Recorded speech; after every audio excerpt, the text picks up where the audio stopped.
Now another tip that's going to make your Android Studio development process a little bit easier is this thing called code completion.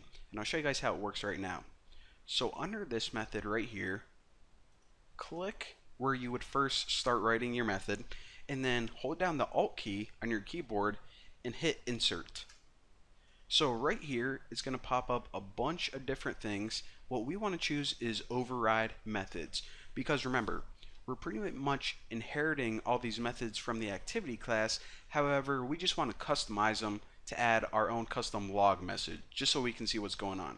So click override methods, and then it's going to give us a bunch of different options to override. So these are saying, okay, what method do you want to use? Pretty much, do you want us to fill in for you? Well, there's actually this method called onStart. So if you scroll down a little bit right here, onStart, and hit OK, there we go. Saves us some time. Again, it took a little bit it took a while for me to just explain it, but if you're just doing it to yourself, it takes like 5 seconds, so pretty sweet.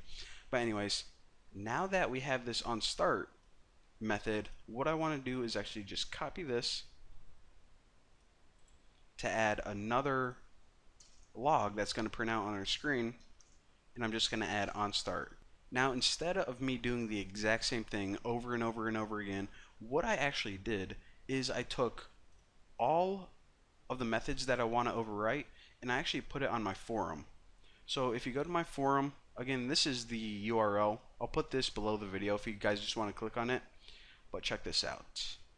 I put all the source code right there, so go ahead and copy this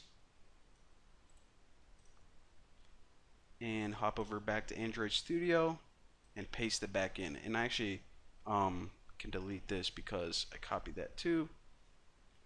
But now it saved you a bunch of typing. Pretty sweet.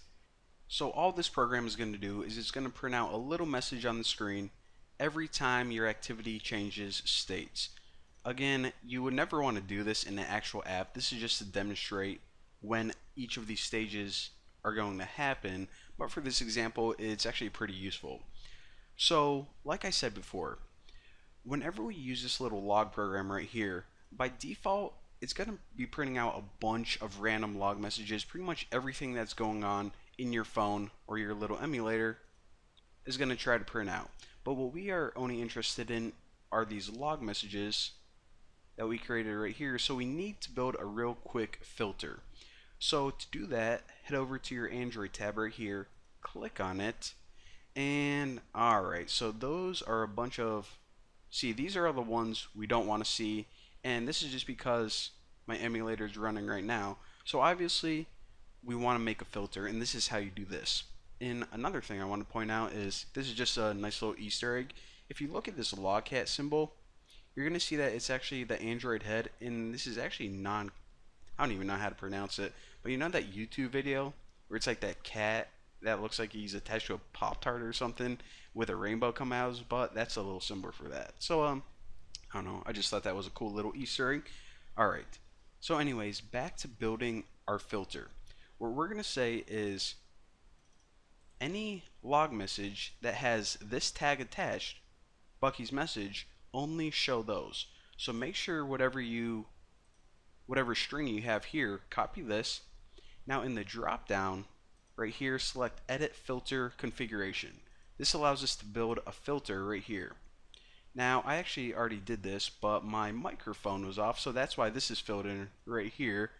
I have a weird microphone, and when you put it up, it mutes itself, and so yeah, I just filmed for about 5 minutes, and then I was trying to edit the video, and I'm like, oh, can't hear anything because I'm a moron. So again, you're gonna have to call yours anything you want. I'm just gonna call mine Bucky filter, and the only other thing you have to add is by log tag regex, just stick this right in here. So it's gonna say, okay, filter equals built. So now instead of no filters which show everything, we can only show log messages with this attached. Pretty sweet. So now just go ahead up to here and run your app. Now keep your eye on this little section right here, because whenever our app actually builds itself and pops up, it's going to start displaying those state messages.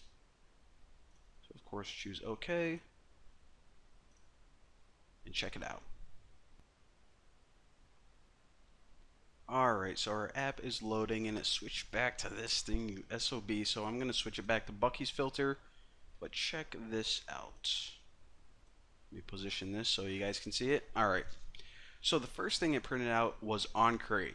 Now I already told you guys, and you obviously know what that method does. It pretty much just sets up the interface. Now after that, onStart, this method always gets called right after either onCreate or onRestart. So what onStart means is pretty much your app is about to start up. That's the most simple I can explain it. Now onResume, what this means is it's a method that always gets called whenever your activity is the one that the user currently has open. So remember, anytime you want to add code that says, okay, the user is now looking at this screen, this is the activity that they have open, you can stick that in onResume. Now just to show you guys some cool stuff, whenever you actually close out of your app, hit the home button right here, look what happens. The first thing it does is it calls onPause, and then it says on save instant state and then on stop. Now on pause, what this means is the user is no longer seeing your activity. So whenever, of course, I was looking at that screen, now I'm no longer looking at it, then on pause gets called. Now another reason on pause may get called is maybe I just switched screens and I'm now looking at a new one. So again, those are two different times when your app is going to call on pause. Pretty much when your user is looking at the screen and they're not looking at it anymore. Now, instead of talking to you guys about on save instant state in detail and on stop, there's actually a lot more different states than this.